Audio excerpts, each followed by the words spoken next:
ರೈತ ಬಾಂಧವರೇ, good minds YouTube ಚಾನಲ್ಗೆ ಸ್ವಾಗತ. ನಾನು ಶ್ವೇತಾ ಕಲಕಿ.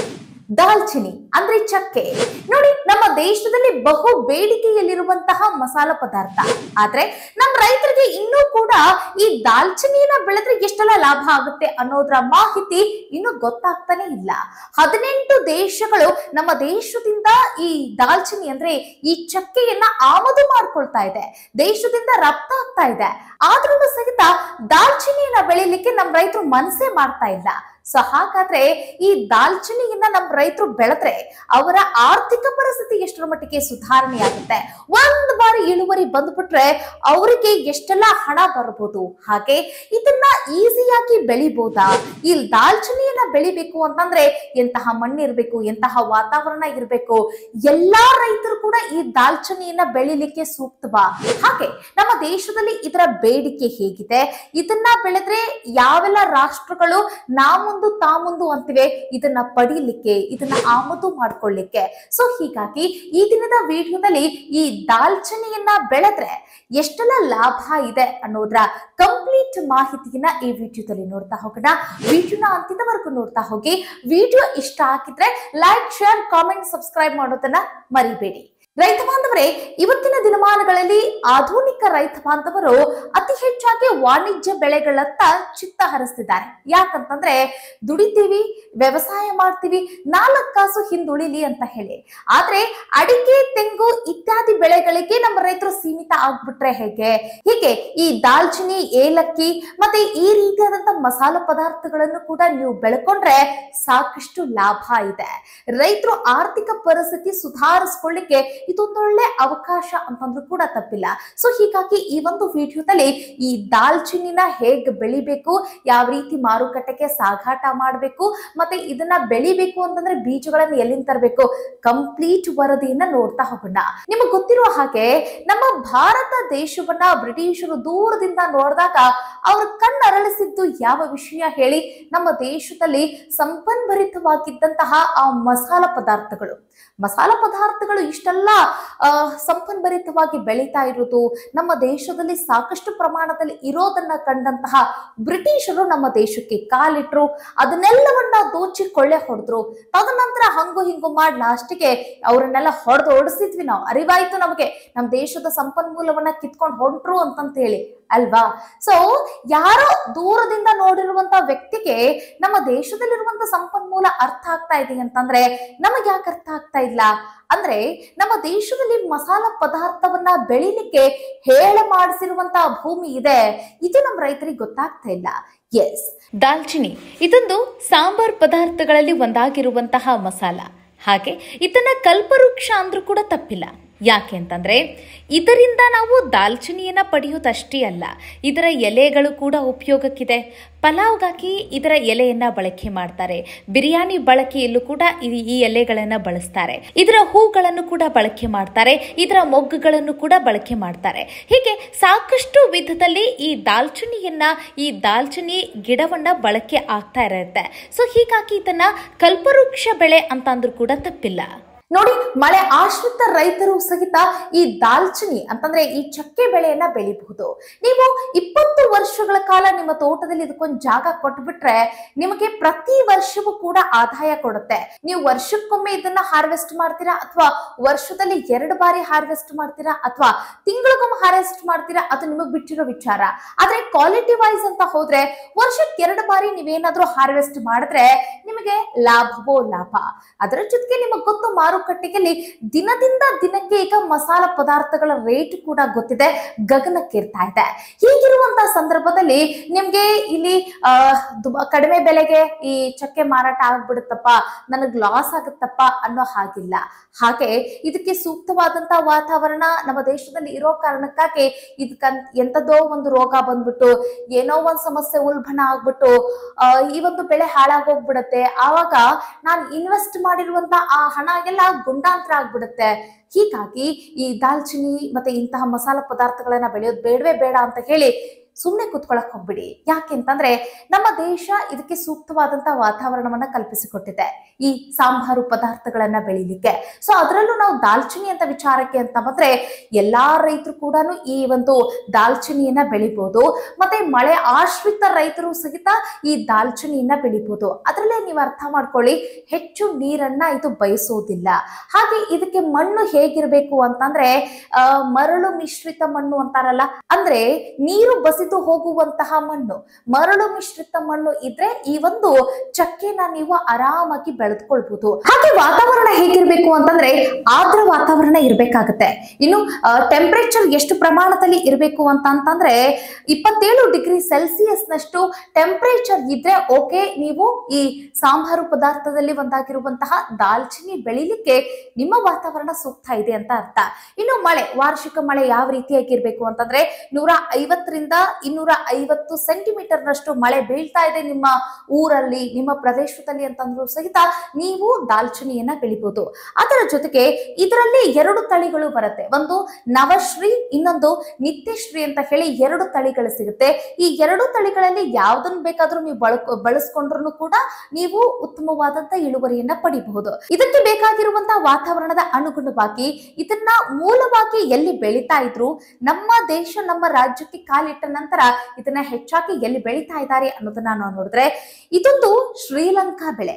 ಇದರ ಮೂಲ ಸ್ಥಳ ಯಾವುದು ಅಂತಂದ್ರೆ ಶ್ರೀಲಂಕಾ, ನಮ್ಮ ಪಕ್ಕದ ರಾಷ್ಟ್ರದಲ್ಲಿ ಇದನ್ನ ಹೆಚ್ಚಾಗಿ ಬೆಳೀತಾರೆ. ಇದರ ಮೂಲ ವಾಸಸ್ಥಳ ಅಂತಂದ್ರೂ ತಪ್ಪಿಲ್ಲ. ನಂತರ ನಮ್ಮ ದೇಶಕ್ಕೆ ಮತ್ತೆ ಹಲವು ದೇಶಗಳಿಗೂ ಕೂಡ ಈ ಮಸಾಲ ಪದಾರ್ಥದಲ್ಲಿ ಒಂದಾಗಿರುವಂತಹ ಈ ದಾಲ್ಚಿನಿ ಕಾಲಿಟ್ಟ ನಂತರ ನೋಡಿ, ನಮ್ಮ ದೇಶಕ್ಕೆ ಕಾಲಿಟ್ಟ ನಂತರ ಇದನ್ನ ಕೇರಳ ಭಾಗದಲ್ಲಿ ಹೆಚ್ಚಾಗಿ ಬೆಳೆಯಲಾಗುತ್ತೆ.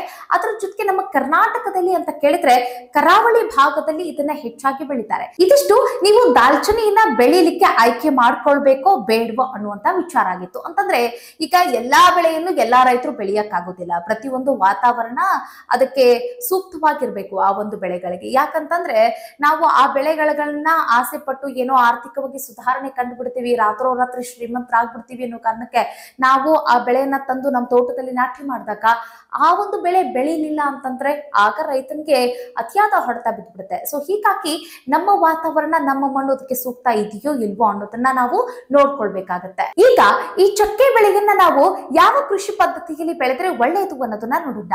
ನೋಡಿ, ಸಾವಯವ ಕೃಷಿಯಲ್ಲಿ ಬೆಳಿತೀನಿ ಅಂತಂದ್ರೆ ನೀವು ಸಾವಯವ ಕೃಷಿಯಲ್ಲೂ ಬೆಳಿಬಹುದು. ಹಾಗೆ ನೀವು ರಾಸಾಯನಿಕ ಕೃಷಿ ಪದ್ಧತಿಯಲ್ಲಿ ಬೆಳಿತೀನಿ ಅಂತಂದ್ರೆ ರಾಸಾಯನಿಕ ಕೃಷಿ ಪದ್ಧತಿಯಲ್ಲೂ ಕೂಡ ಬೆಳಿಬಹುದು. ಆದ್ರೆ ಈ ದಾಲ್ಚಿನಿ ಅನ್ನೋದು ಸಾಕಷ್ಟು ಔಷಧೀಯ ಗುಣಗಳನ್ನ ಹೊಂದಿದೆ. ಆಯುರ್ವೇದಿಕ್ ಆಗಿರ್ಬೋದು, ಚಿಕಿತ್ಸಾ ಪದ್ಧತಿಗಳಲ್ಲಾಗಿರ್ಬೋದು, ಮತ್ತೆ ನಾವು ಪ್ರತಿದಿನ ಅಡಿಗೆ ಮಾಡುವಂತಹ ಈ ಸಾಂಬಾರು ಆಗಿರ್ಬೋದು, ಪಲ್ಯ, ಮತ್ತೆ ಅಡಿಗೆ ಮನೆಯಲ್ಲಿ ವಿಶೇಷವಾಗಿ ಇದರ ಪಾತ್ರವೂ ಕೂಡ ಇದ್ದೇ ಇರುತ್ತೆ. ಅಂತಂದ್ರೆ ಪ್ರತಿದಿನದ ಆಹಾರದಲ್ಲಿ ಇದರ ಸೇವನೆ ಯಾವುದೋ ಒಂದು ರೂಪದಲ್ಲಿ ಆಗ್ತಾ ಇರೋ ಕಾರಣಕ್ಕಾಗಿ ಇದನ್ನ ನಾವು ಕೆಮಿಕಲ್ ಅಲ್ಲಿ ನಾವು ಬೆಳೆದುಕೊಂಡ್ರೆ ಆರೋಗ್ಯ ಹಾಳಾಗುತ್ತೆ. ಸೊ ಹೀಗಾಗಿ ಆರೋಗ್ಯದ ಒಳ್ಳೆಯ ದೃಷ್ಟಿಯಿಂದ ನಾವೇನ್ ಮಾಡೋಣ, ಸಾವಯವ ಕೃಷಿಯಲ್ಲಿ ಕಡಿಮೆ ಖರ್ಚಿನಲ್ಲಿ ನೋಡಿ, ಅತಿ ಹೆಚ್ಚಾಗಿ ಗೊಬ್ಬರ ಸುರಿಯೋದು ಬೇಡ. ಈ ಒಂದು ದಾಲ್ಚಿನ್ನಿ ಬೆಳಿಬೇಕು ಅಂತ ಹೇಳಿ ಗೊಬ್ಬರಕ್ಕಾಗಿ ನಾವು ಅತಿ ಹೆಚ್ಚಿನ ವ್ಯಯ ಮಾಡೋದು ಬೇಡ. ಸೊ ಹೀಗಾಗಿ ಸಾವಯವ ಕೃಷಿಯಲ್ಲಿ ಕಾಂಪೋಸ್ಟ್ ಗೊಬ್ಬರ ಅಂತಂದ್ರೆ ನೀವು ಕೊಟ್ಟಿಗೆ ಗೊಬ್ಬರವನ್ನು ಕೂಡ ಬಳಸಬಹುದು, ಎರೆಹುಳು ಗೊಬ್ಬರವನ್ನು ಕೂಡ ಬಳಸಬಹುದು, ಮತ್ತೆ ನೀವು ತಿಪ್ಪೆ ಗೊಬ್ಬರವನ್ನು ಕೂಡ ಬಳಸಬಹುದು, ಕುರಿ ಗೊಬ್ಬರ, ಮತ್ತೆ ಈ ಜೀವಾಮೃತ ಆಗಿರ್ಬೋದು, ಮತ್ತೆ ನಿಮ್ಮ ಹತ್ರ ಏನಾದ್ರೂ ಗೋಮೂತ್ರ ಇದೆ ಅಂತ ಅನ್ಕೊಳ್ಳಿ, ಇದೆಲ್ಲವನ್ನು ಕೂಡ ಬಳಸ್ಕೊಂಡು ನೀವು ಸಾವಯವ ಕೃಷಿಯಲ್ಲಿ ನೀವು ಈ ದಾಲ್ಚಿನ್ನಿಯನ್ನ ಬೆಳೆದು ಉತ್ತಮ ಲಾಭವನ್ನ ಪಡಿಬಹುದು. ಯಾಕೆ ಅಂತಂದ್ರೆ ಅತಿ ಹೆಚ್ಚಾಗಿ ಖರ್ಚು ಮಾಡೋದು ಯಾಕೆ ಅನ್ನೋ ಪ್ರಶ್ನೆ. ಸೊ ಹೀಗಾಗಿ ಅತಿ ಹೆಚ್ಚಿನ ಇಳುವರಿ ಬಂದು ಬಿಡ್ಲಿ, ಹುಲಸಾಗಿ ಬೆಳೆದು ಬಿಡ್ಲಿ, ಸೊ ಹೀಗಾಗಿ ನಾವು ರಾಸಾಯನಿಕ ಗೊಬ್ಬರ ಹಾಕೋಣ ಅನ್ನೋದಕ್ಕಿಂತ ಸಾವಯವ ಕೃಷಿಯಲ್ಲಿಗೆ, ಯಾಕಂತಂದ್ರೆ 20 ವರ್ಷಗಳ ಕಾಲ ನಿಮ್ ಜೊತೆಗೆ ಈ ಒಂದು ಬೆಳೆ ಇರುತ್ತೆ. ಸೊ ಹೀಗಾಗಿ 20 ವರ್ಷಗಳ ಕಾಲ ನೀವು ಆರಾಮಾಗಿ ಚೆನ್ನಾಗಿ ನೋಡ್ಕೊಳ್ಬೇಕಲ್ವಾ. ಹೀಗಾಗಿ ಸಾವಯವ ಕೃಷಿಯಲ್ಲಿ ನೀವು ಈ ಒಂದು ದಾಲ್ಚಿನ್ನಿಯನ್ನ ಬೆಳೆದ್ರೆ ಒಳ್ಳೆಯದು. ಈಗ ಈ ಬೀಜಗಳನ್ನ ಎಲ್ಲಿಂದ ತರಬೇಕು, ಸಸಿಗಳನ್ನ ಎಲ್ಲಿಂದ ತರಬೇಕು, ಮತ್ತೆ ಇದನ್ನ ನಾವು ಈ ಬೀಜದಿಂದ ಹಿಡ್ಕೊಂಡು ದೈತ್ಯಾಕಾರವಾಗಿ ಬೆಳೆಯುವಂತಹ ಆ ದಾಲ್ಚಿನ್ನಿ ಬೆಳೆ ಅಂತಂದ್ರೆ 20 ವರ್ಷಗಳವರೆಗೂ ಸಹಿತ ನಾವು ಯಾವ ರೀತಿಯಾಗಿ ಇದನ್ನ ಆರೈಕೆ ಮಾಡಬೇಕು, ನಿರ್ವಹಣೆ ಹೇಗ್ ಮಾಡಬೇಕು ಎಲ್ಲವನ್ನು ಕೂಡ ನೋಡ್ತಾ ಹೋಗೋಣ ಬನ್ನಿ. ನೋಡಿ ರೈತ ಬಾಂಧವರೇ, ದಾಲ್ಚಿನ್ನಿ ಗಿಡ ಡಿಸೆಂಬರ್ ಜನವರಿ ತಿಂಗಳಲ್ಲಿ ಹೂ ಬಿಡ್ತಾ ಇರುತ್ತೆ. ನಂತರ ಮೇ ಮತ್ತು ಜೂನ್ ಜೂನ್ ತಿಂಗಳಲ್ಲಿ ಹಣ್ಣುಗಳನ್ನ ಬಿಡ್ತಾ ಇರುತ್ತೆ. ಆ ಹಣ್ಣುಗಳು ಅಂತಂದ್ರೆ ಈ ಬಿದ್ದಿರೋ ಹಣ್ಣುಗಳು ಇರುತ್ತಲ್ಲ, ಅದನ್ನೆಲ್ಲವನ್ನು ಕೂಡ ನೀವು ಆರಿಸ್ಕೊಂಡು ತೆಗೆದುಕೊಂಡು ಬನ್ನಿ. ಬಿದ್ದಿರುವ ಹಣ್ಣುಗಳನ್ನ ಆರಿಸಿಕೊಂಡು ಬಂದ ನಂತರ ಅದನ್ನ ನೀವು ಚೆನ್ನಾಗಿ ಬಿಸಿಲಿಗೆ ಒಣಗಿಸ್ಕೊಳ್ಬೇಕಾಗತ್ತೆ. ಎಲ್ಲಿವರೆಗೂ ಅಂತಂದ್ರೆ ಹಣ್ಣುಗಳು ಕಪ್ಪಾಗಬೇಕು, ಅಲ್ಲಿವರೆಗೂ ನೀವೇನ್ ಮಾಡ್ಬೇಕು, ಈ ಹಣ್ಣುಗಳನ್ನ ಒಣಗಿಸ್ಕೊಳ್ಬೇಕಾಗತ್ತೆ. ನಂತರ ನೀವೇನ್ ಮಾಡ್ಬೇಕು, ಹಣ್ಣುಗಳನ್ನ ಚೆನ್ನಾಗಿ ನೀರಿನಲ್ಲಿ ತೊಳ್ಕೊಳ್ಬೇಕಾಗತ್ತೆ. ತೊಳೆದುಕೊಂಡ ನಂತರ ಅದನ್ನ ಮತ್ತೆ ನೆರಳಿನ ಪ್ರದೇಶದಲ್ಲಿ ನೀವು ಒಣಗಿಸ್ಕೊಳ್ಬೇಕಾಗತ್ತೆ. ತದನಂತರ ನೀವೇನ್ ಮಾಡ್ಬೇಕು, ಇಮಿಡಿಯೇಟ್ ಆಗಿ ಬೀಜಗಳನ್ನ ಬಿತ್ತನೆ ಮಾಡ್ಬೇಕು. ಅಂತಂದ್ರೆ ಆ ಹಣ್ಣುಗಳನ್ನ ಬಿತ್ತನೆಯನ್ನ ಮಾಡ್ಬೇಕಾಗತ್ತೆ. ಅಂದ್ರೆ ನೀವು ಡೈರೆಕ್ಟ್ ಆಗಿ ತೋಟಕ್ಕೆ ತೆಗೆದುಕೊಂಡು ಹೋಗಿ ಬಿತ್ತನೆ ಮಾಡೋದು ಅಲ್ಲ. ನೀವೇನ್ ಮಾಡ್ಬೇಕು, ಒಂದು ಜಾಗದಲ್ಲಿ ಅದನ್ನ ನರ್ಸರಿ ಮಾಡ್ಬೇಕಾಗತ್ತೆ. ಅಂತಂದ್ರೆ ಮೊಳಕೆ ಒಡೆದು ಸಸಿ ಆಗೋವರೆಗೂ ವೇಟ್ ಮಾಡಿ ಸಸಿಗಳನ್ನ ನೀವೇನ್ ಮಾಡ್ಬೇಕು, ನೀವು ತೋಟಕ್ಕೆ ತೆಗೆದುಕೊಂಡು ಹೋಗಿ ನೀವು ನಾಟಿ ಮಾಡ್ಬೇಕಾಗತ್ತೆ.